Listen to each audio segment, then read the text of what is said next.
Hello, everybody, and welcome to our Living Well class where we are talking about eating to support healthy blood pressure, and specifically with a little focus on taming that salt shaker. So, my name is Joni Rampolla. I am one of the registered licensed dietitians with the Giant Company, your Giant and Martin's.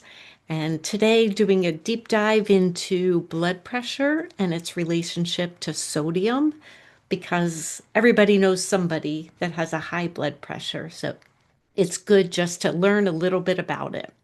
So, some people say, my blood pressure is a little high, but it's not a big deal because I feel really good. And I just want to say that's not the best mindset because high blood pressure or hypertension, as your doctor may call it, is known as the silent killer because there usually are no symptoms. It can increase your risk of heart disease, stroke, kidney disease, and it happens when the force of blood pushing against those artery walls is consistently too high. So you may get one high blood pressure reading, but if it's consistently high, that's what becomes a problem. So this is what the blood pressure chart looks like.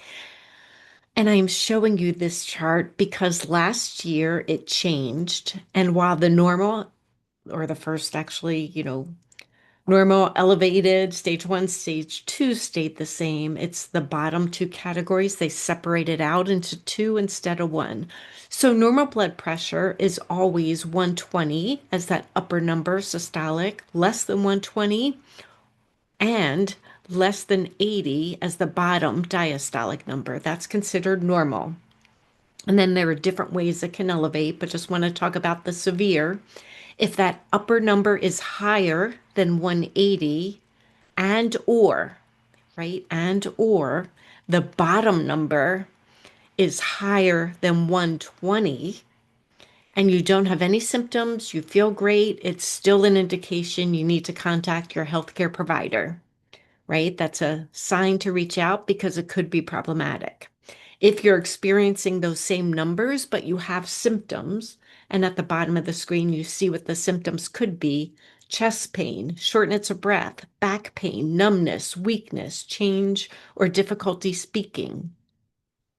That is considered an emergency. You call 911 or you get taken to the nearest emergency room for treatment. So that part is new and just want to share that with you because it is a good idea to know your numbers. So, what affects our blood pressure? There's not one thing, right? Salt isn't the only thing. So, your overall diet quality matters as well as your sodium intake. And then these nutrients that help improve blood pressure, like are you getting enough potassium, magnesium, calcium in the diet? What's your stress level and your emotional load? Because stress, when it's chronic, can make your blood pressure stay elevated. How's your sleep, right? Are you sleeping that 7 to 9 hours that's recommended, or are you getting poor quality sleep? How's your activity, right? Are you moving your body because activity can lower blood pressure? How's your weight? Weight and genetics can also affect your blood pressure. So can your alcohol and nicotine use. And certain medications or health conditions can also affect blood pressure. But many of these factors are within your control. So it's not like high blood pressure just happens to me. There are some genetic cases where it does, or some disease states or medications you take that raise it. But for most people, most factors are in your control. So who is at risk? We used to think it's the disease for older people, but we're not seeing that anymore. We're seeing it in all age groups, in our children, our young adults, our adults, and our older adults. So how do I get my best blood pressure reading? And this can't always happen, and we know that, but best is sitting in a chair with support for your back, both feet flat on the ground, your arm extended and supported at heart level. And it is important to stay quiet and still. I usually do a deep breath when somebody's taking my blood pressure just to calm myself down for that rushing around getting in position. And I know sometimes we are sitting on a doctor's table when we get our blood pressure done, so our feet don't touch the ground and there is no back support. But dangle your feet straight, don't cross them. That's what changes blood pressure, crossing them. Leave them straight and try and sit up as straight as you can.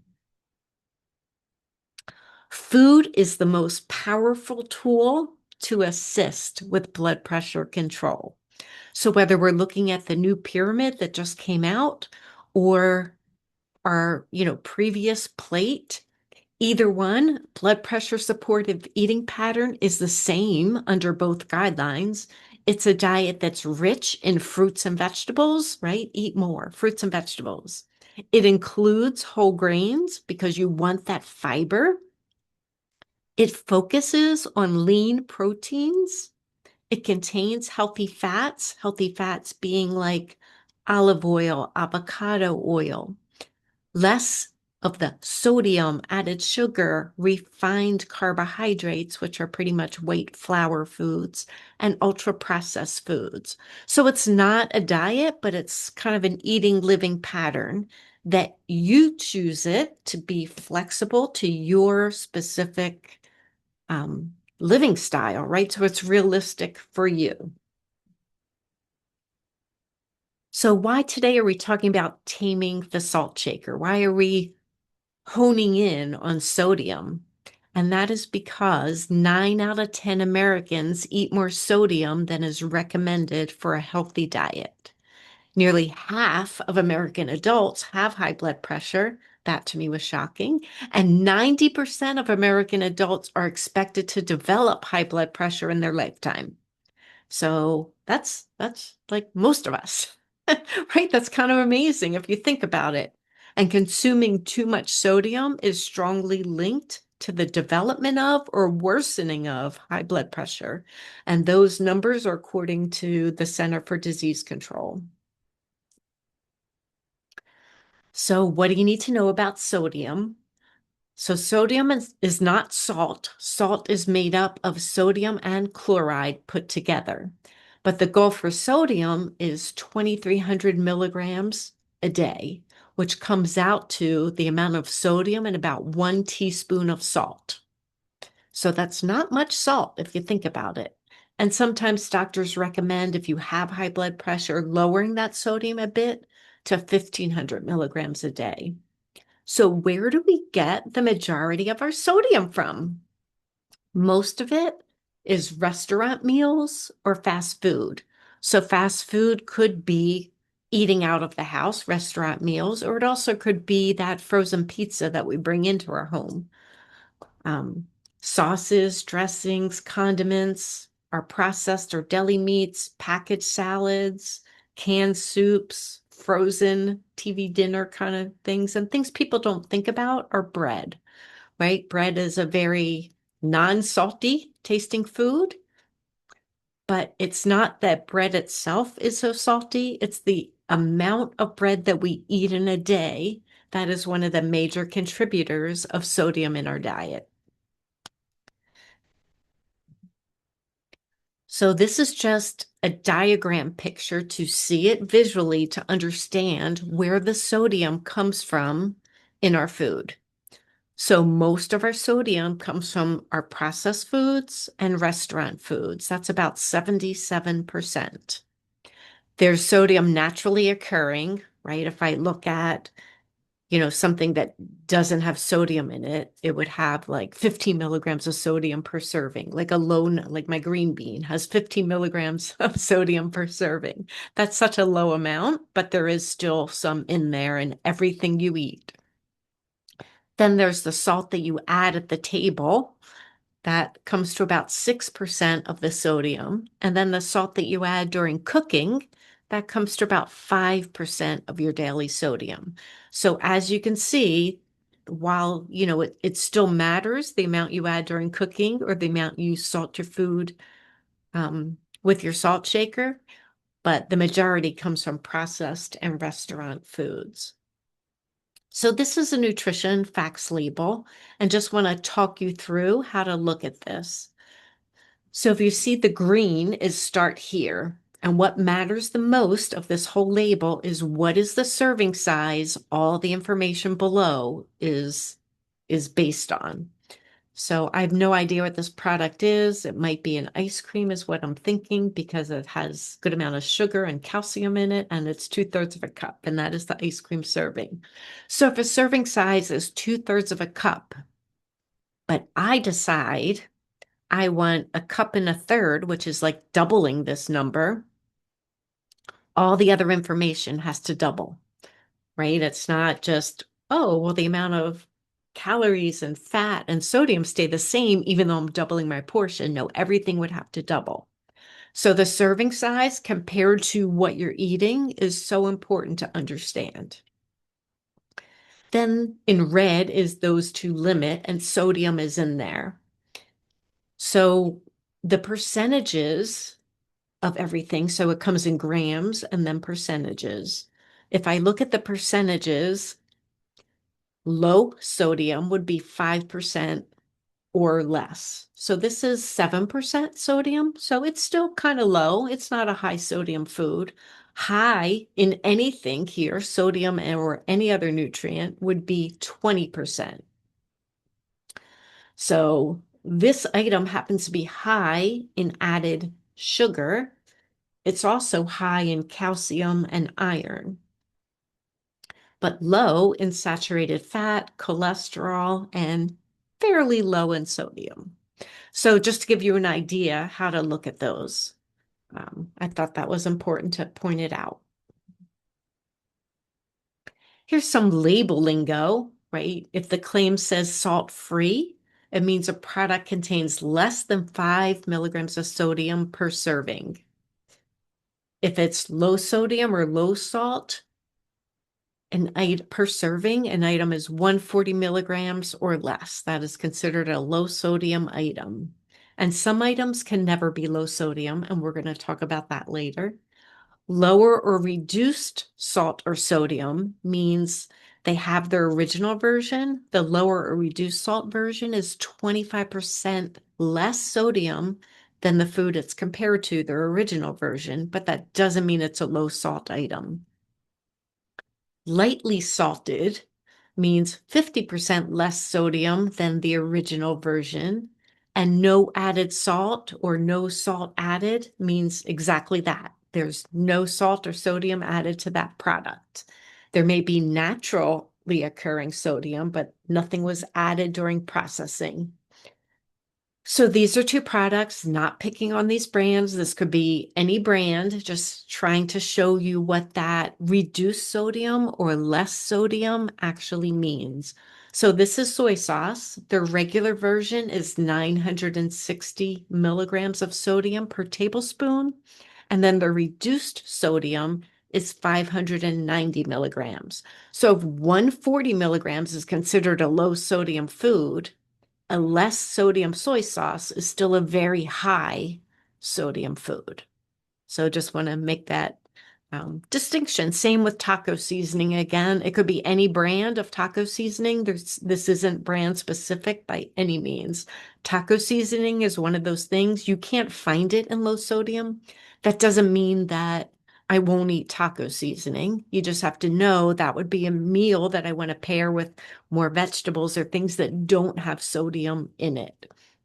So if the original is 280 milligrams of sodium per serving, when I get 25% less sodium, it's 210. So still above that 140 low sodium serving. So I just thought just pointing that out was interesting to know. So now I want to look at a can of our green beans. So if I look at a can of green beans and I look at the nutrition facts label, it says in this can, there are 3.5 servings of green beans. I don't know about you, but I could eat that whole can. Like that's not, I don't see dividing that between 3.5 portions. Um, so if on the top right is the original green bean, and when you add sodium, it does make the green bean color a little more green and a little more vibrant. And if you notice the color of the pictures, the green bean does look more vibrant even in the can. But regular green beans have 290 milligrams of sodium per serving. If I were to eat that whole can, which for me I think is possible, it would have over 1,000 milligrams of sodium per can. So I could potentially eat 1,000 milligrams if I ate that can. Then there's our low sodium, which you see in the middle picture there. You see the words low sodium above cut green beans. That is 120 milligrams, right? And it's considered a low sodium food because 140 or less is a low sodium food. But if I ate the whole can, I ate all 3.5 servings, that would put me at 420 milligrams per can. And then the bottom can, I circled in red where it says no salt added, right? Because it is hard to see. It's hard to tell the difference between the two. But that has 15 milligrams of naturally occurring sodium. None was added. And if I ate the whole can, 52 milligrams of sodium per can. So 52 compared to 1,000 is a really big deal. So looking at vegetables, you can rinse them with water, and I encourage you to do that. And according to research, rinsing with water reduces the sodium by 40%, and that is amazing. But if you think about it, what does that mean? That means that 60% of the sodium remains. So just want to give that, something to think about in what you're choosing. So if you can add some flavor to your plate rather than using a salt shaker, herbs and spices add a great depth of flavor. Citrus or vinegar can make things taste good. I love balsamic vinegar on some veggies. Even just how you cook them, like roasting or grilling, can change the flavor to make foods taste better. There are some nutrients that actually help lower blood pressure, and they are potassium, magnesium, calcium, and fiber. And these are obviously not a complete list of foods. This is just giving you some ideas where this nutrient is found, but each could have an extensive list of foods that they are found in. But the more colorful your plate, the more you include different food groups, the easier it is to get all this nutrition that you need to help regulate um, your blood pressure, because when sodium is extra high, potassium, magnesium, calcium go lower. When you start eating more of those foods, sodium goes lower inside your body. So they are good balancers for blood pressure. And some people say, you know what, I just don't like low sodium foods. I need that salt shaker to make things taste good. And I do want to say that you can change your palate.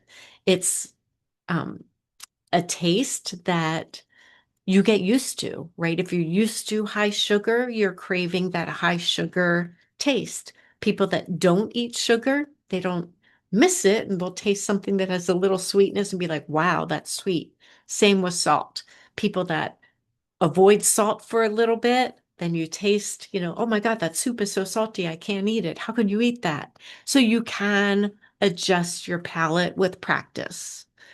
But don't try and cut out all salt overnight. It can be harder to do than making small, gradual changes that you almost don't notice.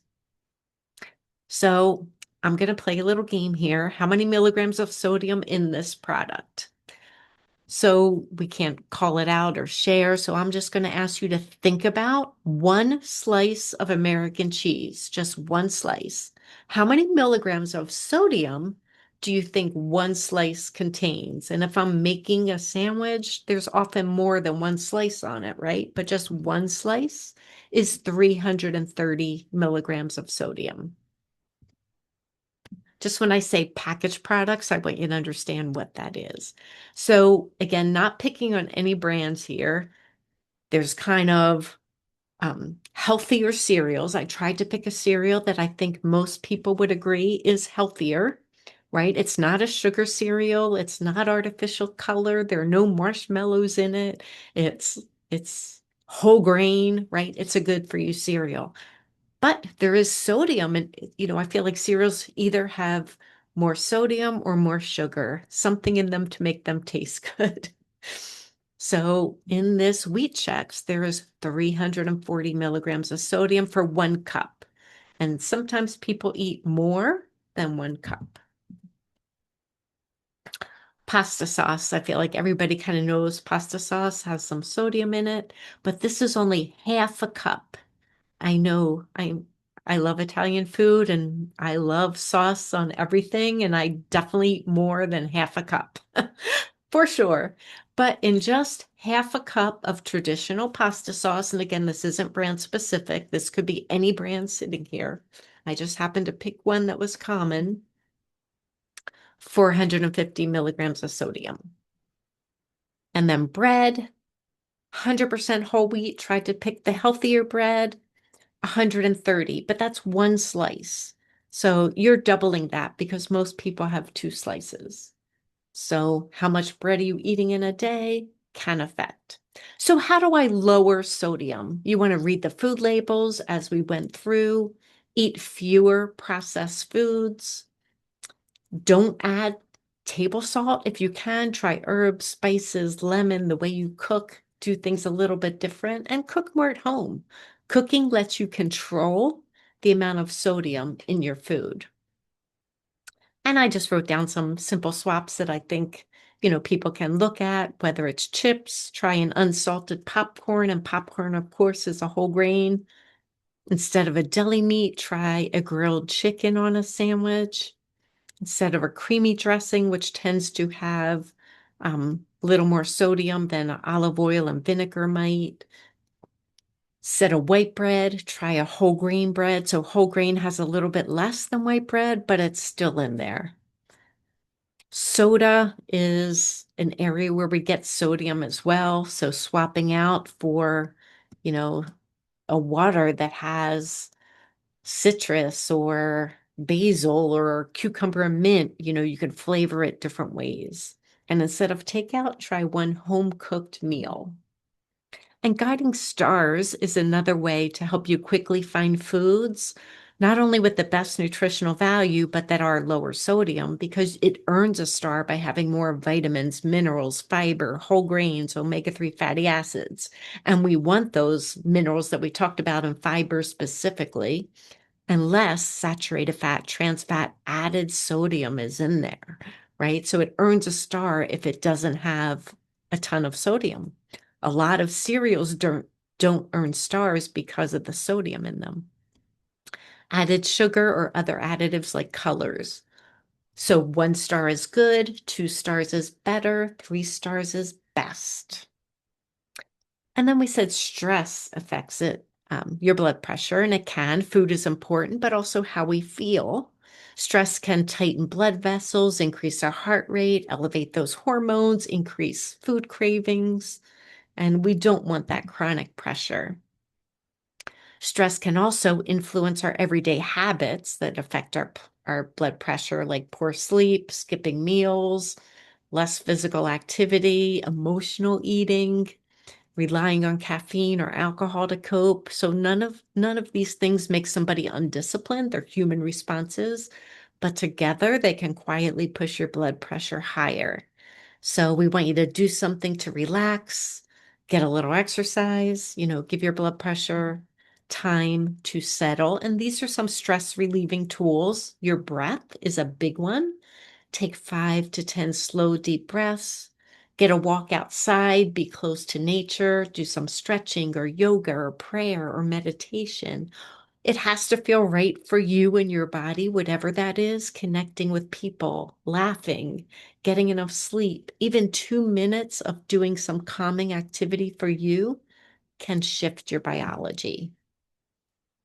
Movement, like physical activity, aim for 30 minutes on most days, and it can be broken up into smaller time frames, like 10 minutes after each meal.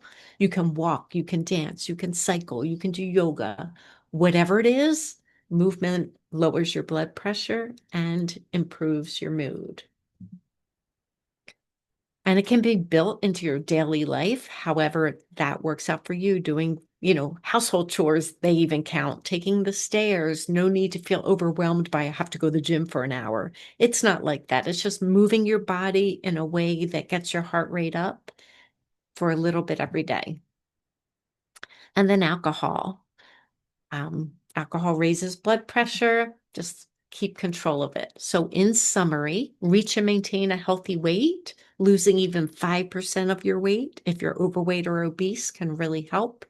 Eat a diet rich in fruits, vegetables, whole grains, poultry, nuts, seeds, healthy oils. Get some activity. Recommended is 30 minutes a day for like 5 days a week. Don't smoke. Limit alcohol. Take your medication. And know what your blood pressure number should be and work to keep it at that level. So that is what we had for you today about blood pressure, and I am going to answer your questions now. So stay on if you want to go through the questions, but thank you so much for joining and take care, everyone.